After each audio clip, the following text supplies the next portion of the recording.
साथियों नमस्कार। जैन स्कूल में आपका हार्दिक स्वागत एवं अभिनंदन। जैसा कि हम विज्ञान की हर क्लास की अलग अलग अध्याय को हम अध्ययन कर रहे हैं, जिसमें कक्षा 8 का विज्ञान का दूसरा अध्याय है सूक्ष्म जीव के लाभ व हानियां। पहला अध्याय था, पहला अध्याय हमने कंप्लीट कर चुके हैं। पहला अध्याय क्या था? पहला अध्याय था फसल व उसके प्रबंधन, फसल व उसका प्रबंधन। यह आपने अच्छी तरह से समझ भी लिया होगा और इसके प्रश्नोत्तर आपने नोटबुक में कर लिया होगा।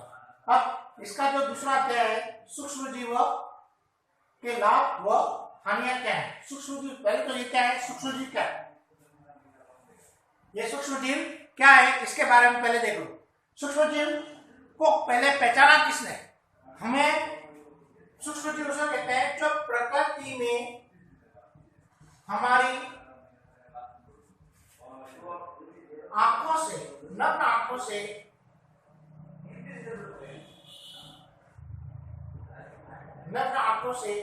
नहीं देख सकते हैं। प्रकृति में पाए जाने वाले वैसे जीव पाए जाने वाले ऐसे जीव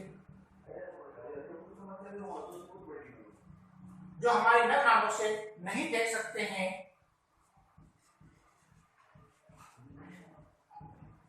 उसे क्या कहते हैं? सूक्ष्म जीव कहते हैं।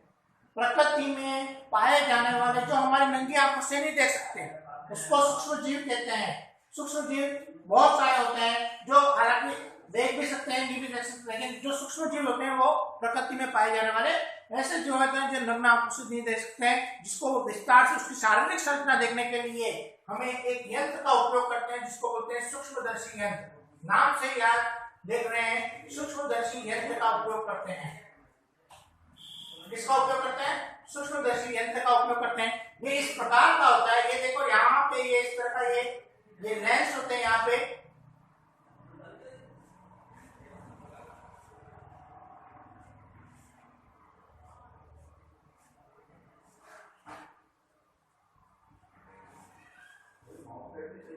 इसकी संरचना कैसे होती है देखो ना, इसकी संरचना इस तरह से होती है। ये 3 लेंस होते हैं सूक्ष्मदर्शी यंत्र के, 3 लेंस होते हैं। एक तो होता है, 2 तो उत्तल लेंस होते हैं, एक अवतल लेंस होता है। एक उत्तल एक अवतल। और यहाँ पे एक कांच की स्लाइड लगी होती है। किसकी? कांच की स्लाइड। और यहाँ पे जो दर्पण होता है वो दर्पण लगाया जाता है, ठीक है। और यहाँ से ये चित्र देखा जाता है। कहां से देखा जाता है? यहाँ से एक चित्र देखा जाता है। जैसे कोई जीव है, इस जीव को यहाँ पे रखा गया है, इस जीव को बड़े विस्तार रूप में देखना है तो यहाँ से हम देख सकते हैं। इसी यंत्र को कहते हैं सूक्ष्मदर्शी यंत्र। और सूक्ष्मदर्शी यंत्र के माध्यम से सूक्ष्म को जीवों को देखा, उसका अध्ययन किया और उसको मुख्यतः 4 भागों में बांटा गया। कितने भागों में बांटा गया? 4 भागों में बांटा गया। पहला जो होता है विषाणु,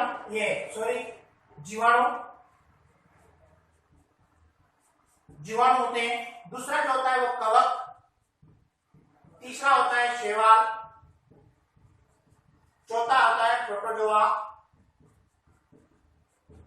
और 5वां हालांकि सूक्ष्म जीव के अंदर की कड़ी में नहीं आता है, लेकिन उसको सूक्ष्म जीव ही मानते हैं। ये एक विशेष प्रकार का जिसको बोलते हैं वायरस। ये 5 प्रकार के हैं, मुख्यतः 4 प्रकार के पाए जाते हैं। भागों वर्गीकृत किया 4 भागों में, लेकिन वायरस को भी सूक्ष्म जीव के अंदर गिना जाता है। पहला है जीवाणु, दूसरा है कवक, तीसरा है शैवाल, चौथा है प्रोटोजोआ और 5वां है वायरस। अब यह देख लेना, जीवाणु क्या होता है, कवक क्या होता है और शैवाल क्या होता है, प्रोटोजोआ क्या होता है, इसके संदर्भ देख लो। समझ में आ गया? सूक्ष्म जीव कितने प्रकार के होते हैं? 4 प्रकार, जीवाणु, कवक, शैवाल और प्रोटोजोआ। अब इसके अंदर पहला जो है जीवाणु, ये प्राय एक कोशिकीय जीव होते हैं। कैसे जीव होते हैं? एक कोशिकीय जीव होते हैं, प्राय एक कोशिकीय जीव होते हैं। और ये जीव जीवाणु जो होते हैं इससे हमें कई प्रकार के लाभ भी प्राप्त होते हैं और कई प्रकार की हानियां भी प्राप्त होते हैं। इसके संदर्भ में आगे विस्तार से अध्ययन करेंगे कि लाभ क्या होते हैं, हानियां क्या होते हैं। इस पर अभी एक संरचना देख लो कि जीवाणु एक कोशिकीय जीव होते हैं और उदाहरण के रूप में देखें तो ई कोलाई और दूसरा जो होता है लैक्टोबैसिलस।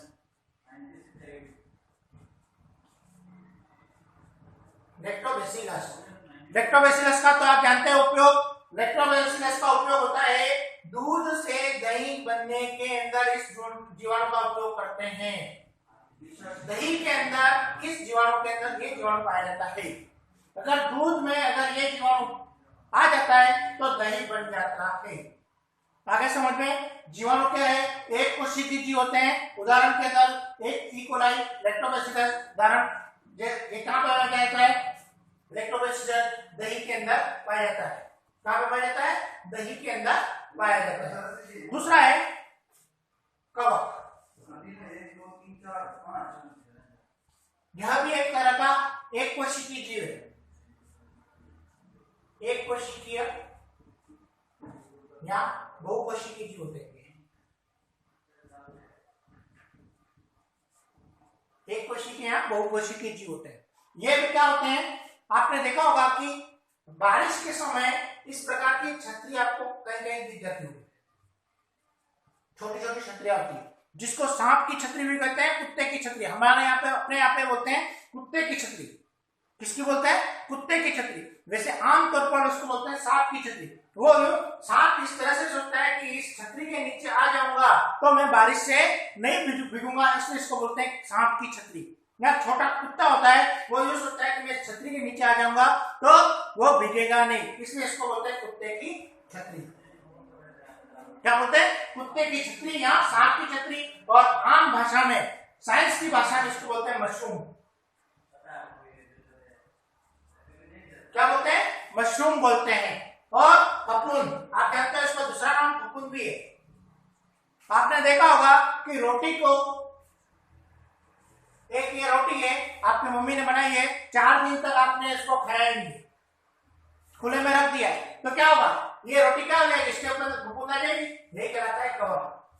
क्या कहलाता है, कवक। मशरूम है, ये क्या कहलाता है, मशरूम है। उसके बाद है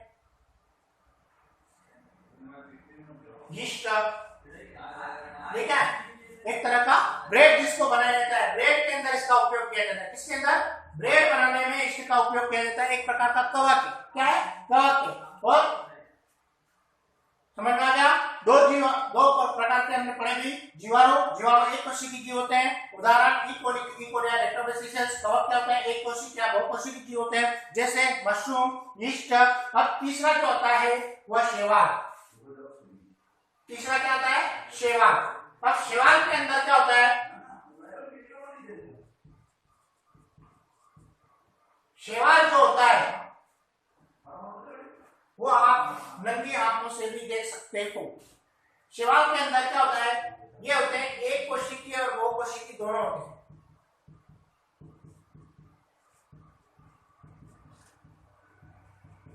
एक कोशिकीय और बहुकोशिकीय दोनों होते हैं। आपने देखा होगा कि आपके जहां आपका बाथरूम है वहां पे आसपास में इस तरह की नील जम जाती है, हरे रंग की नील जम जाती है, वो एक तरह का क्या होता है, शैवाल होता है।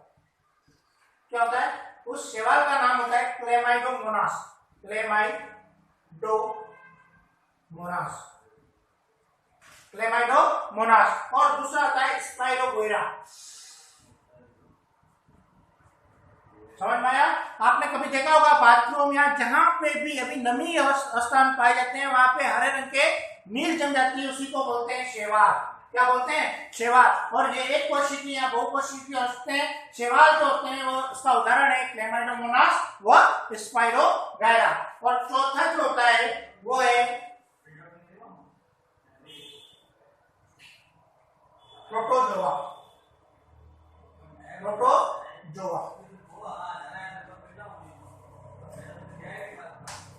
प्रोटोजोआ यह एक कोशिकीय जीव होते हैं।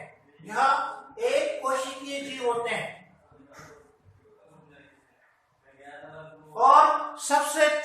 जीव जो माना गया है वो प्रोटोजोआ के अंदर माइक्रोप्लाज्मा है,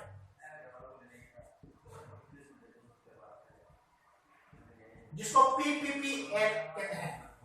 क्या कहते हैं? पीपीएल। ये माइक्रोप्लाज्मा है जिसको बहुरूपिया भी कहते हैं। क्या बोलते हैं? बहुरूपिया। इस प्रोटोजोआ के अंदर उदाहरण है अमीबा, पैरामीशियम,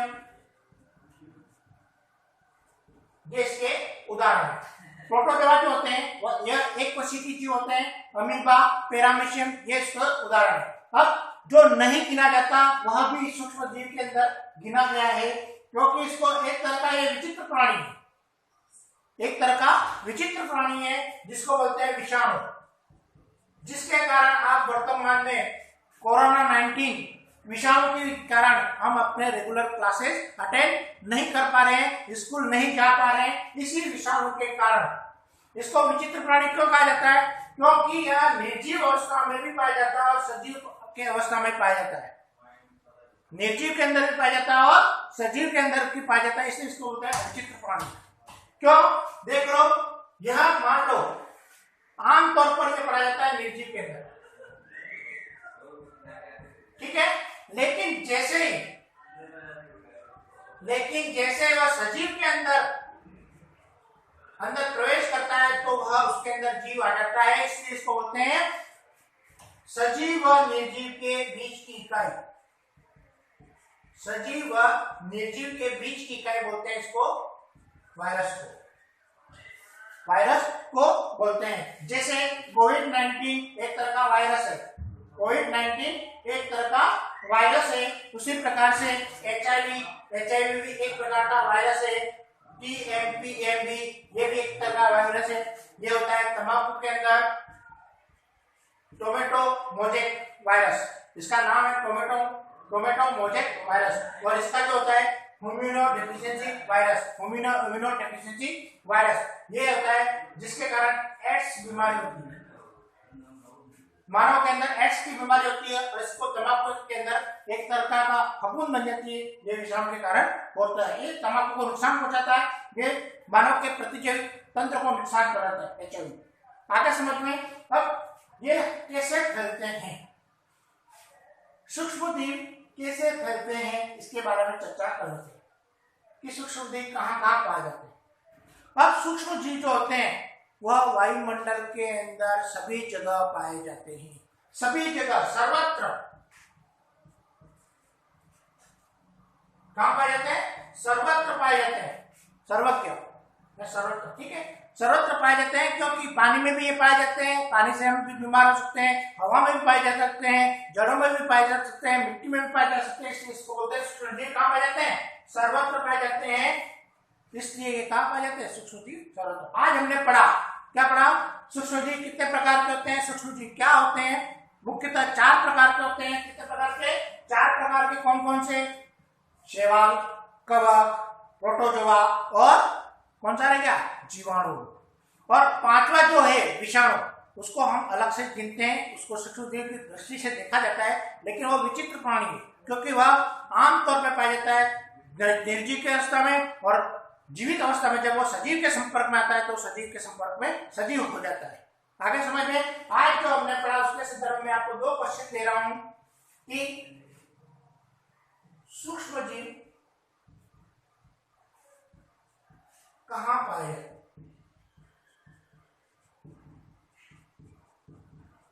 दूसरा क्वेश्चन, अमीबा किस प्रकार का प्राणी है?